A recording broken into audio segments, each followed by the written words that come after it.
madame. Nous avons lu que l'Alsace est la capitale de la gastronomie européenne. Quel est votre plat typique strasbourgeois préféré?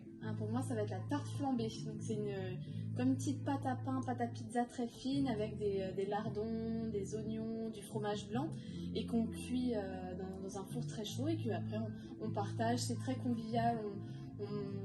En soirée avec des amis ou avec de la famille et on boit avec un bon verre de vin blanc ou alors une bonne bière de notre région. Strasbourgeois, je sais pas si c'est strasbourgeois, mais alsacien, c'est les Fleischkäse. C'est de la viande mélangée à du pain et c'est des boulettes et on peut le manger avec plein d'autres choses et c'est super bon. C'est aussi avec de l'ail et c'est très très bon. La tiella barese est un plat traditionnel des Pouilles à base de riz, de pommes de terre et de mûles, enrichi d'oignons et de tomates. Il doit être cuit au four pendant environ 1 heure, pendant que les pommes de terre deviennent molles, que le mûle cru et que le riz sont cuits, et que le gratin de surface devient croustillant et bien doré. Un plat traditionnel calabrais est la soppressata. C'est une saucisse à base de porc. La viande est coupée en petits morceaux et assaisonnée de poivre noir, de poudre de piment calabraise et de sel. Une fois pétriée, la viande est mise dans un bouillon naturel, bien lavé avec du vin, de l'eau et du citron. La soppressata est ensuite mise à affiner et aérer pendant environ 2 semaines, et puis placée sous un poêle pour prendre la forme typique aplatie.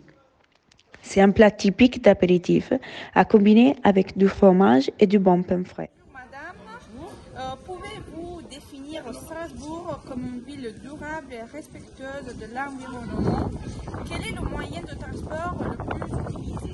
Alors oui, l'environnement, ça avance tout doucement et le moyen de transport, c'est le bus et le tram. Je pense que Strasbourg c'est une ville durable parce qu'on utilise beaucoup le vélo et il me semble que c'est une des villes où en Europe on parle le plus, où on prend le plus le vélo et du coup c'est bien pour l'environnement parce que ça pollue moins. Et on utilise encore beaucoup la voiture, mais le vélo il est très utilisé. Et quand on se promène dans la ville, on voit qu'il y a beaucoup de pistes cyclables. En ce qui concerne les transports, les voitures, malheureusement, sont largement utilisées dans les Pouilles. Mais des projets durables sont en cours pour les municipalités de la région pour fournir des scooters, des trottinettes et des voitures électriques afin de réduire l'impact environnemental. En ce qui concerne les transports en Calabre, les voitures sont encore très utilisées. Vous pouvez également utiliser les bus régionaux disponibles dans toutes les villes. Compte tenu de la construction favorable des routes des villes, vous pouvez également utiliser les vélos, mais aussi tout simplement sortir à pied. Bonsoir, je vais poser une question. Comment définissez-vous les climats de votre région en amont et comment cela affecte-t-il votre vie? Alors, le climat est moche et horrible et je suis en profonde dépression. Il n'y a jamais de soleil ici. En fait, il fait trop froid en hiver et trop chaud en été. Donc, il faut de l'électricité pour le chauffage et en été, de l'électricité pour les ventilateurs.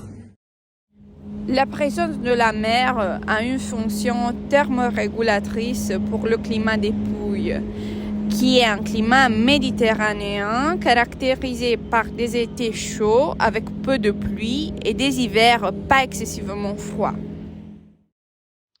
Le climat calabrais est de type méditerranéen. Le littoral lyonnien est plus sec et aride que le littoral tyrrhénien, qui se présente avec un climat plus doux. Dans les zones internes, le climat est montagneux des Apennines, avec des hivers froids et neigeux. L'été est tiède et les orages ne manquent pas. Sur les côtes, le climat est doux en été et pas trop froid en hiver.